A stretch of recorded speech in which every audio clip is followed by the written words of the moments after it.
Ladies and gentlemen, welcome back to On Mike with Mike, the premier business radio program. I'm your host, Mike King. I appreciate you being here with me, coming to you from the Mike King Biz Studio, which is the epicenter of social enterprise business. That's what we do here. We talk to the game changers. You can follow me on social platforms on the Mike with Mike RVA, as well as Mike King Biz. Hey, okay, so I talked to the people out there moving and shaking. There's a guy in town. He already talked to my man Will Melton. Will Melton is the RVA thought leader. He is around town.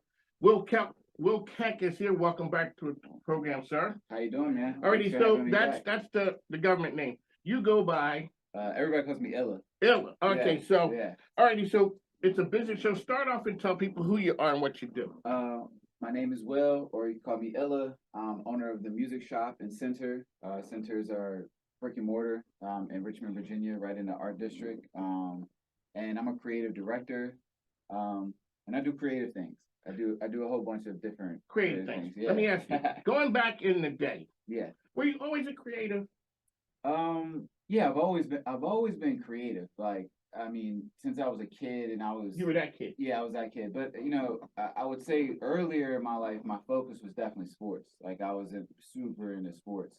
So like, it wasn't until I got 18 that I was like, I kind of switched gears from wanting to be an athlete to wanting to be a creative. So I'm noticing the hat right there. Yeah, All right, let's talk about the hat. yeah. That is a championship for the Lakers. That's the Lakers versus Go the ahead. 76ers. Go ahead and say it. Yeah, Yeah. 76ers. I told you And already. I got the AI shirt. I told you I am from Philly. Yes. That was a heartbreaker. Yeah. It started off, it couldn't get no better. There may be one sports night in Philly better than that. That's when we dogged out the Washington Redskins on Monday night. Okay. But that night with the answer, hands down, maybe the most popular athlete in Philadelphia sports. Yeah. I'm from there. Yeah. I know. So he's a hometown hero because he's from Virginia, which is, why we always champion him. And what was hard for me is that my favorite basketball player of all time is Kobe. So it was very like bittersweet. Yeah. And I was like, however this goes, I'm with it. Because either way, I kind of win in the situation because I'm a fan of both. But, I think it was just one of those things that, when you're a giant or you're one of these, elite people, you kind of get punched and you bleed a little bit. If you feel it, you know what I'm saying? So I think they made him bleed a little bit, and then Shaq and Kobe did what Shaq and Kobe do. That's true. Yeah, because Shaq and Kobe had the firepower. Yeah. And the answer, yeah, he was rolling. Really just him. He was rolling solo. Yeah. I mean, he didn't have a lot. Mutombo was he was on the decline. Yeah. He was on the yeah. Aaron Snow, McKee, and No, so really let's talk about the reason that people in Philly like Allen Iverson is because of the hustle and the grind and we're that town. And the contribution to the culture, I think. Oh, he changed the NBA. Yeah. He made it about the people who were actually building it instead of the people who were facilitating it. So like the NBA, like the owners and the organization, they facilitate the opportunity, but it's nothing without the players who are actually playing the game and contributing to the culture. I don't think that from a business standpoint, this is a business show. I don't think people realize that because they always said millionaires can't beat billionaires. And that was the idea until we saw what happened with COVID. And the players said, we ain't playing. Yeah. And now the owners don't have a product. Well, the billionaires are nothing without the millionaires, and the millionaires aren't anything without the people who make the millionaire. That's true. So I think COVID was a good reset for like just people looking at like what we're actually worth when we we spend our dollar, the power of that dollar. And for me, it was definitely an eye opener watching. Even in the music industry where I'm heavily focused, like the independent artists were winning more so than the major artists because we were already used to these conditions as far as like having to be creative and not really rely on money and resources. Like we've always had to be the creative ones and come up with these just outside the box ideas to stay relevant, to push our brands. So I think it really shifted the dynamic of the music industry in particular during those times. So one of the things is you're creative, but you're on point on the business side of it. When did you know you were good with business? Sometimes I still think about that. I think that I just wanted to learn. You know what I'm saying? I Okay. think that was my biggest thing is that we all it's very different just being creative and then trying to make a career out of it. Right. So when I was realized that I want this to be my career and I actually started wanting to learn the business, that's when it became like, when I felt like was the beginning of my journey because it, like I said, it's just a difference between just being a creative and being in the business and or being or having a career doing this. You know Like what I'm Jay saying? said, I'm not a businessman. I'm a business Man, there you go. man. He's talking about making a okay. So here I walk into the place that I go into your business. Yeah, I'd known the previous folks. yeah, I walk in, hey, my name's Mike King. Okay, you tell me, I'm the new dude. yeah, All right, cool. yeah, Give you my card. All right, I leave. I yeah, don't hear from you. I don't know. I talked to a lot of people. yeah, Let's talk about opportunity opens up and you're like, okay, because you had said before I got with you, I wanted to make sure everything's lined up because I wanted to come with something. And yeah, and you definitely coming with something. yeah. So I mean, for me, it's just like, especially you being a business person and focusing on commerce and economics and finance and stuff like that. It was like I wanted to have something that we could really talk about and have a productive conversation for not just for you, but for the people who I'm in the community with, because I didn't want to come here just and just BS you. You know what I'm Right. saying? So it took me a little while. I had to, there's a lot when it comes to starting a business. It's a lot even more when you're trying to start a small business, and then even more when you're trying to do it the way that we're doing it. So I had to go through some trial and error. I had to learn some things, and then also just had to get my feet back up under me. You know what I'm Okay. saying? So, when I did feel like I had something of substance to talk to you about, I was like, okay, this is It's time now. let's make it happen. Yeah, There you go. yeah, Illa's here on the mic, Mike King. We're gonna take a break. We'll be back in just a moment. do it.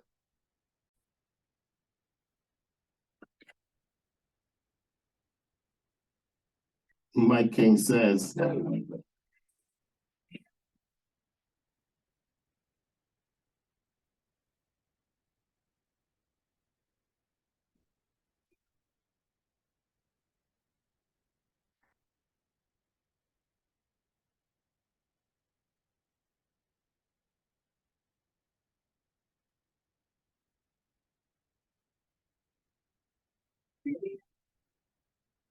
For anybody who has ever been a hype man, is there anybody better than Khaled? I don't know, man. I don't know. The DJs got it on lock when it comes to just putting pure energy into these songs, man. Khaled, Drama, they're all just like phenomenal. DJ Green Lantern back in the day. There's DJ Desert Storm, like. See, remember, so people don't DJ realize Clue from Desert with Storm. the Clue and Desert Storm, people don't Yeah. realize that back in the day, I hate to be the old man, Yeah, but they're saying you can't copyright no beat. That's what Flav said. But no, that's not true That's not because true, you were right? killing James Brown and all of the other people taking their money. yeah, So now that's why you hear the mixtapes back in the 90s and the 80s, Clue, yeah, letting people know yeah. whose product it is. All right, Mike King is back with my man OG. What's So, good? all right, so now everyone knows about something in the water. Yeah. Okay. You came up with a take on that to highlight Richmond, Virginia Beach, Virginia, yeah, period. You're yeah, repping Virginia, VA. Yeah. Okay. So tell people the idea that you came up with, and now we're going to talk about the logistics of making it happen. So for me, like after the first something in the water, I just kind of studied the atmosphere and the market, and what I saw with one of the pain points in the market was that, and it's still going on, is that there's not enough Virginia representation at something in the water. Okay. That's what people are saying. You know what I'm saying?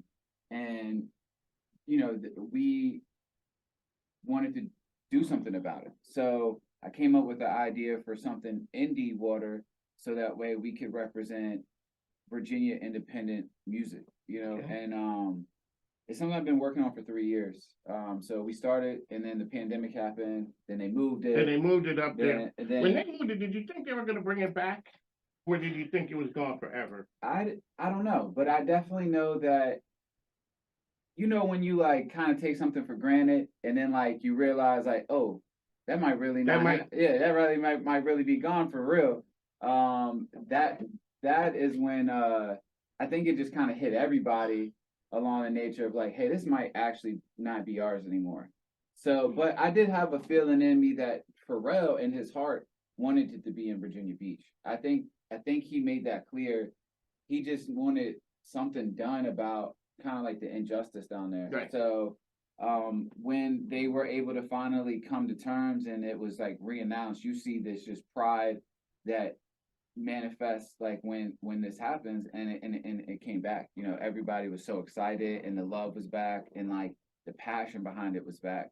So, you know, I don't want to say I knew, but it was a feeling that like Pharrell's heart is here. He was gonna come home Yeah, and again. he was going to do whether it was this year or in 5 years or whatever. I think that it was something that he wants to be here. So Did you think the town of Virginia Beach realized the financial part that they had missed out on?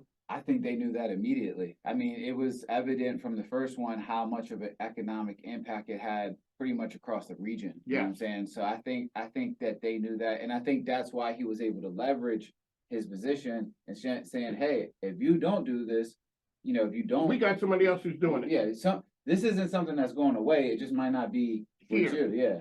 Alrighty, you know, like so- your girl, you know what I'm saying? Yeah, it's right there. Then Yeah. all of a sudden you blow it. Now you gotta go back Yeah, and you know, now you gotta and, see her be happy with somebody else. and now you walk Yeah. around looking like sad sack. Yeah, But yeah. you should have did right in the Yeah, first shoulda place. did right in the All right, first so place. Mike is here, ESPN Richmond. I got my man Will here, Yeah, his AKA OG. yeah. Really quick, we're gonna get on to more about something in the water. Is Yeah. being a performance as cool as it seems to be? No, it seemed to be kind of cool.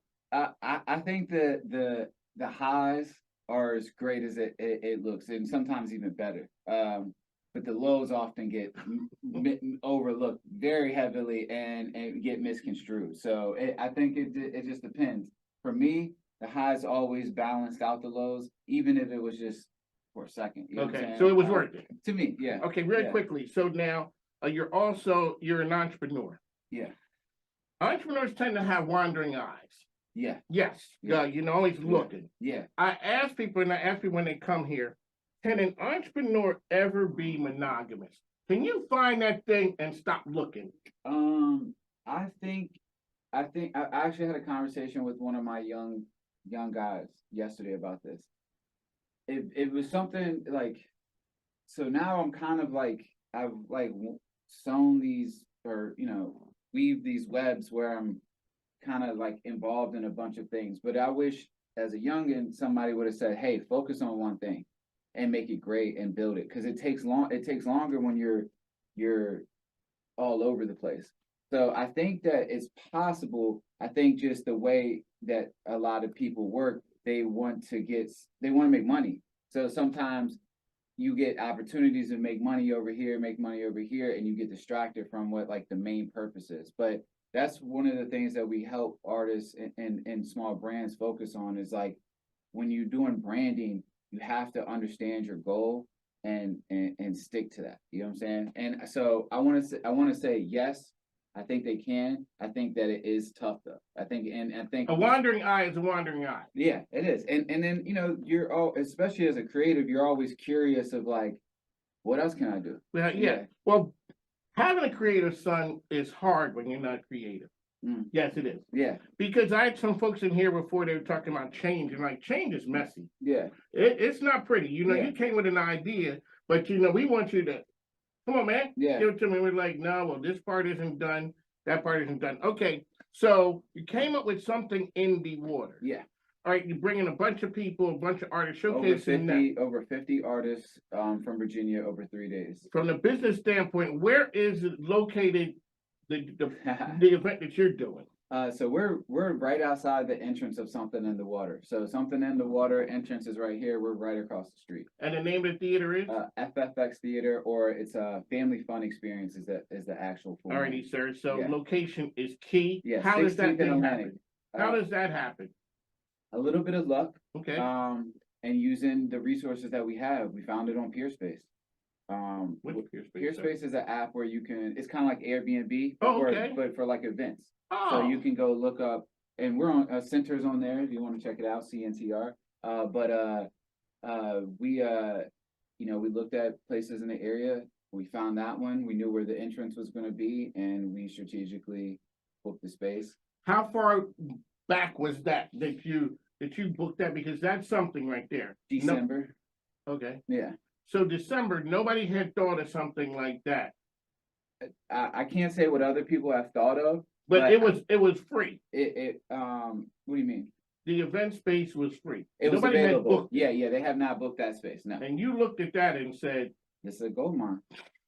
other people had walked by it and didn't Yeah. notice it. I guess not. I don't, again, I don't know what other people's train of thought is, but, and this is the thing too, and I want to make this clear, like, it wasn't something that we did on the whim.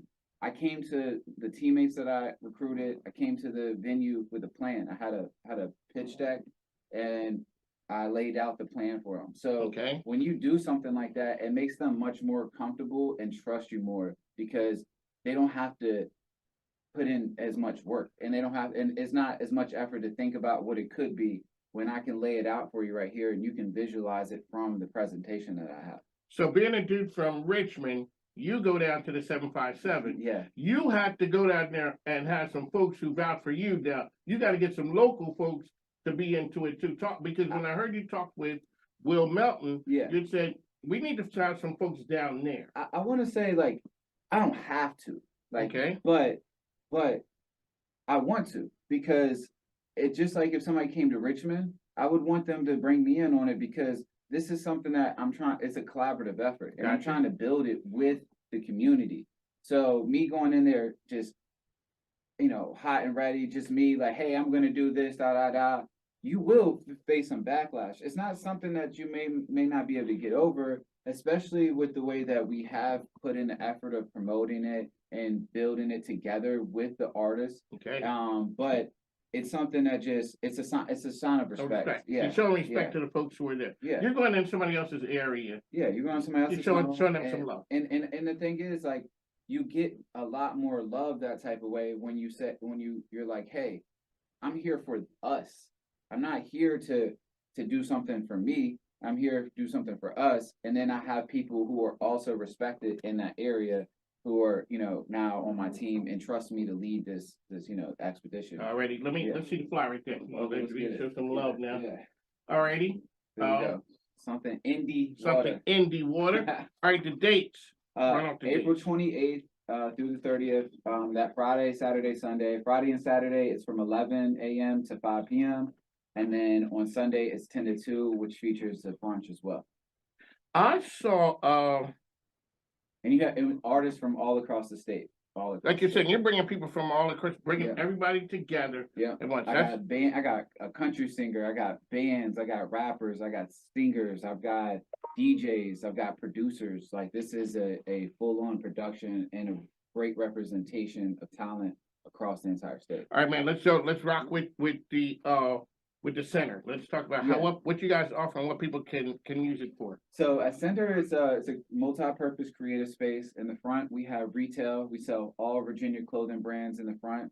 In the middle space, we have an art gallery. We have a venue space, capacity of 150, so you can rent it out for events, conferences, movie premieres, shows. We have a recording studio in the back. We have office space for rent. So we also host a couple tenants and have a couple offices available now. So what I like to say is like, what do you want to do?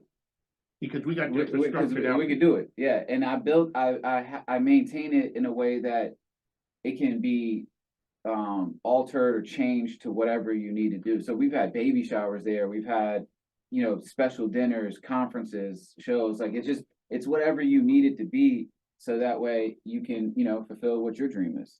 All right, that's what I'm talking about. Making something out. You took over something that somebody else had there and Yeah. you made it your own thing. Yeah. And now you brought people. It's nothing like rocking with a crew. Yeah. Yeah. You can go by yourself. It's lonely by yourself. Well, I want to, not to cut you off, but like when I'm a musician at first, like that was the Okay. first thing that I did. And a lot of people get into this mindset of like just doing everything by themselves. But like when you really think about it, when you're creating art, let's take music out of it. Okay. Right? It's just art in general, whether that be you're painting a picture or drawing or photos or whatever, right?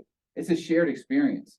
you have to have, you know, when you're making music, you're recording with somebody, somebody's mixing, mastering it, somebody's distributing it, you got PR, and then you got the people absorbing it, you know, like listening to it and stuff like that. It's the same thing with art. You have a subject, like you're doing photos, you have a subject, and then you have to edit that, and then you have to put it out there, and then people have to judge it. These are shared experiences, and that's the beauty of it. Is that like you could be somewhere in the deepest crevice of the world, but you see something and it speaks to you, and I could be all the way over here, right? And that's the beauty of it to me, is that we're in this thing together. You know what I'm saying? Where we're like experiencing it together, and it could be good and bad. Like you could not like the music and not like the photo, but you're still sharing that experience with me one way or the other. And I think that's just something that you know, gets lost, and something that I like to preach to people is like, we're sharing all of this together. There you go, Yeah. something in the water. Yeah. I mean, Will OG is here with Yes, us. sir. One last time, let's get the dates on it. April 28th through the 30th, we'll be at FFX Theater in Virginia Beach. Friday and Saturday events are 11 a.m. to 5 p.m. and Sunday it's 10 to 2 with a special brunch. There you go, on the Yeah. mic with Mike. Thank you for coming in. Yes, Make sure you sir. support them. It's what we do here. We talk to the people out there making a difference. As I always say, the sponsors, advertisers, they make it possible. As I always say, the microphone ain't free, but my grandkids need stuff. My